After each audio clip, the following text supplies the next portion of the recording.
짜잔! 반갑습니다, 여러분. 우리는 지금 사례를 통해서 세상에 공짜는 없다 라는 문장을 통해 긍정선택의 비법을 이야기하고 있습니다. 세상에 공짜는 없다 라는 말이 뭐라 그랬죠? 다시 한번 잠깐 복습을 하겠습니다.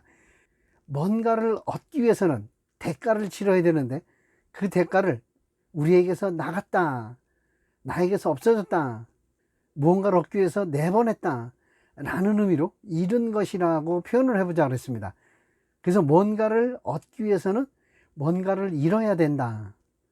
그래서 얻는 것은 즐거움이고 좋은 일이고 잃는 것은 괴로움이고 나쁜 일이다. 그래서 세상에 공짜는 없다라는 말을 믿으면 얻는 것은 괴로움이고 나쁜 일이 될 수도 있고 잃는 것이 즐거움이고 좋은 일이 될 수도 있다. 얻는 것, 잃는 것, 즐거움, 괴로움, 좋은 일, 나쁜 일은 같은 것에, 같은 상황에 다른 이름일 뿐이다. 동전의 양면과 같다. 이쪽 면을 보면 얻는 것이고 저쪽 면을 보면 잃는 것이다. 한쪽 면을 보면 나쁜 거지만 뒤집어 보면 좋은 일이다. 그리고 즐거움과 괴로움이 공존한다 라는 말씀을 드렸습니다. 이번 영상에서는 실명하신 분을 예를 들어서 정말 눈을 잃었다면 그것에 상응하는 무언가를 얻었는지 또 얻어야만 되는지 여러분과 함께 하도록 하겠습니다. 자, 중학교 2학년 때 공에 맞아서 실명을 하신 분이 계십니다. 자, 여러분, 실명을 했다, 눈을 잃었다, 앞을 보지 못하게 됐다. 좋은 일인가요? 나쁜 일인가요? 자, 이제 선뜻 나쁜 일이다 라고 얘기하기가 굉장히 어려우시죠? 이제 여러 번 좋은 일과 나쁜 일은 동전의 양면이고 같은 것에 다른 이름이라고 얘기했기 때문에 선뜻 나쁜 일이라고 얘기하기는 좀 멈칫멈칫 하실 겁니다. 그래도 아직 마음속에서는 나쁜 일이라는 생각이 먼저 올라오실 겁니다. 이게 하루아침에 바뀌는 건 아니거든요. 그래서 이렇게 반복을 하는 거고요. 자, 과연 실명을 한 것이 좋은 일인지 나쁜 일인지, 좋은 일이라고 할 수 있는지 나쁜 일이라고 할 수 있는지, 눈을 잃고 무엇을 얻었는지 여러분과 함께 하도록 하겠습니다. 자, 강영호 박사라는 분의 이야기인데요. 이 강영호 박사라는 분이 중학교 2학년 때 실명을 하고 무엇을 얻었느냐 하면요, 꿈을 가지셨답니다. 실명하기 전에는 원대한 꿈을 가지고 더 아름다운 세상을 만들어야 되겠다 이런 생각을 해본 적이 없으셨답니다. 그런데 눈을 잃고 나서 그런 생각을 하셨다는 거예요.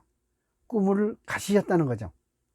그러니까 꿈을 가지니까 목표가 생기고, 목표가 생기니까 공부를 하셔야 될 이유가 생겼답니다. 그래서 공부를 하셨대요. 점자책을 가지고 공부를 하셔갖고 연세대학을 들어가십니다.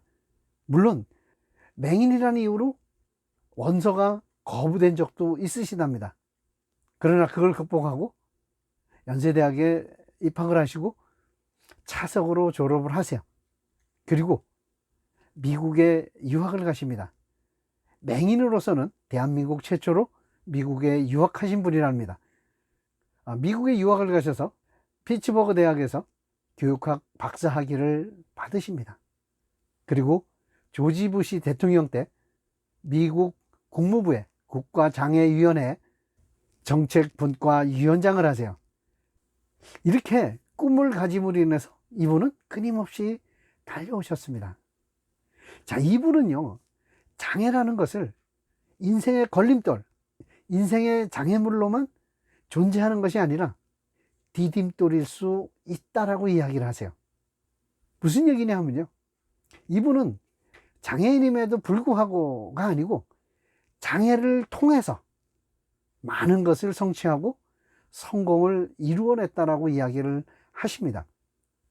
보이지 않는 눈 때문에 아내를 만났고, 보이지 않는 눈으로 세상을 보는 방법에 대한 책을 펴냈고, 장애인과 비장애인이 더불어 사는 세상을 만들기 위해서 유엔과 백악관에서 종횡무진 활동을 할 수 있으셨다는 겁니다. 실명을 할 당시에 실명을 안 하고 눈이 고쳐졌다면 지금 일에 10분의 1도 못 하셨을 것이다 라고 이야기를 했어요. 그러니까 실명에도 불구하고 하신 게 아니라 실명 덕분에 그런 일들을 하실 수 있었다 라고 이야기를 하세요. 이제 좀 좋은 일인 것 같나요? 자, 우리 이분의 아드님들 얘기를 한번 해볼까요? 아들이 두 분이 계시는데요, 이 아들들 입장에서는 이분들이 태어난 게 불행한 환경에서 태어난 건가요? 아니면 행복한 환경에서 태어난 건가요? 자, 많은 분들이 맹인 아버지를 두고 태어났다면 불우한 환경이라고 이야기할 가능성이 굉장히 높은데요, 뭐 이 아들들도 앞을 보지 못하는 아버지를 처음부터 받아들이지는 않은 것 같습니다. 큰아들이 3살 반 때라고 표현하더라고요. 3살 반 때 기도를 했답니다. 어떤 기도를 했느냐면요, 저도 눈뜬 아버지를 가지고 싶습니다. 우리 아버지는 야구도 못해요. 운전도 못하고 자전거 타는 것을 가르쳐 줄 수도 없습니다. 그러니까 눈먼 저희 아버지를 고쳐주세요 하고 기도를 했답니다. 그 얘기를 들은 강형우 박사는 실명 선고를 받을 때보다 더 아픔을 느끼셨지만 이내 마음을 가다듬고 그 기도를 교육의 기회로 삼으셨다고 합니다. 불을 끄고 자리에 누운 아들 방에 들어가서 매일 밤 어둠 속에서 어린 아들에게 동화책을 읽어줬답니다. 눈먼 아버지가 할 수 있는 손끝으로 읽어주는 동화책을 통해 아들은 아버지에 대한 생각을 바꾸게 됐답니다. 아들들은 장성해서 아버지 덕분에 새로운 세상을 볼 수 있는 눈을 가졌다. 어떤 면에서는 맹인 아버지를 둔 것이 고맙다. 아버지 덕분에 자기만을 생각하는 것이 아니라, 자기 주변만 걱정하는 것이 아니라 다른 사람을 배려하고 다른 사람 입장을 생각하는 새로운 관점을 가지게 됐다 라고 이야기를 해요. 결국 아들들도 눈먼 아버지를 자랑스럽게 생각하고 있었다는 겁니다. 물론 처음부터는 아니라 그랬습니다. 어떻게 하느냐에 따라서 좋은 아빠가 될 수도 있는 거고 나쁜 아빠가 될 수도 있다는 겁니다. 눈이 멀었다는 그 자체가 나쁘고 좋은 게 아니라는 겁니다. 그 눈먼 상태에서 어떻게 하느냐에 따라서 좋은 일일 수도 있는 거고 나쁜 일일 수도 있다는 거죠. 자, 여러분, 강형우 박사가 무엇을 잃었다 그랬나요? 눈을 잃었다 그랬습니다. 실명하셨다 그랬습니다. 참 큰 것을 잃으신 거죠. 그런데 정말 큰 것을 잃으셨나요? 아니면 실명이라는 능력을 얻으셨나요? 자, 강형우 박사는 스스로 분명히 얘기하셨습니다. 실명에도 불구하고가 아니라, 장애에도 불구하고가 아니라 장애를 통해서, 장애 덕분에 많은 것을 이루었다라고 말씀을 하셨어요. 실명을 하지 않았다면 지금까지 이루어낸 모든 것에 한 10분의 1도 이루지 못했을 거라고 생각을 하신다는 거예요. 무슨 얘기냐 하면요, 우리는 잃었다고 생각하는 것이 결국은 얻은 것일 수 있다는 겁니다. 눈을 잃었지만 실명 덕분에 많은 걸 잃었다 그랬어요. 지난 영상에서 이상목 교수님이 이야기를 했는데요, 교통사고로 인해서 전신마비가 되셨다 그랬어요. 근데 전신마비 덕분에 새로운 삶을 사시게 되셨다는 거예요. 기적 같은 나날을 살고 계신다는 거예요. 이게 잃은 것이 곧 얻은 것이 아닌가. 좀 억지 같나요? 이런 얘기는 오프라인에서 여러분의 생각과 제 생각을 펼쳐놓고 갑론을박을 해야 되는데 치열하게 여기서 생각하지 못하고 여러분과 생각을 주고받지 못하는 게 좀 아쉽긴 합니다. 오프라인 모임에서 아마 여러분들과 치열하게 이런 얘기들, 꼭 이 얘기가 아니더라도 여러분이 지금까지 생각하지 못한 많은 것들에 대해서 갑론을박을 할 수 있는 기회가 있을 겁니다. 자, 어쨌든 여러분은 지금 긍정선택의 비법을 이야기하고 있는 중입니다. 그러니까 분명히 무언가를 잃었다면 그 잃은 게 얻은 것 그 자체일 수도 있지만 좌우지간 어쨌든 뭔가를 잃었다면 반드시 무언가를 얻어야 된다.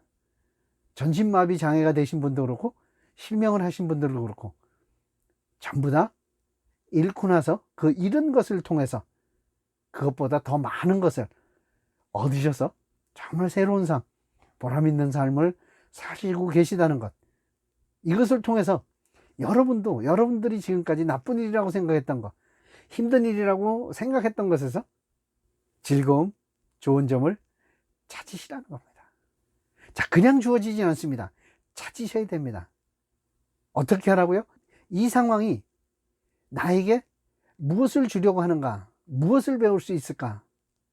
어떤 교훈을 주기 위해서 이런 일이 발생했는가? 내가 할 수 있는 일은 무엇인가? 라는 질문을 통해서 여러분들은 지금까지 나쁜 일이라고 생각했던 것에서 즐거움, 그리고 좋은 일을 찾으시고 잃은 것보다 더 많은 것을 얻으실 수 있으실 겁니다. 자, 오늘 영상은 실명을 하시고 미 국무부의 국가장애위원회 정책분과 위원장까지 지내신, 그리고 유엔에서 맹활약했던 강용호 박사의 사례를 통해서 세상에 공짜는 없다라는 문장을 확인해 봤습니다. 다음 영상에서는요, 조금 다른 각도에서 여러분과 함께 또 다른 사례를 통해서 세상에 공짜는 없다라는 이야기를 함께 하도록 하겠습니다. 다음 영상 기대하셔도 좋고요. 다음 영상에서 뵙겠습니다. 굿바이 스트레스!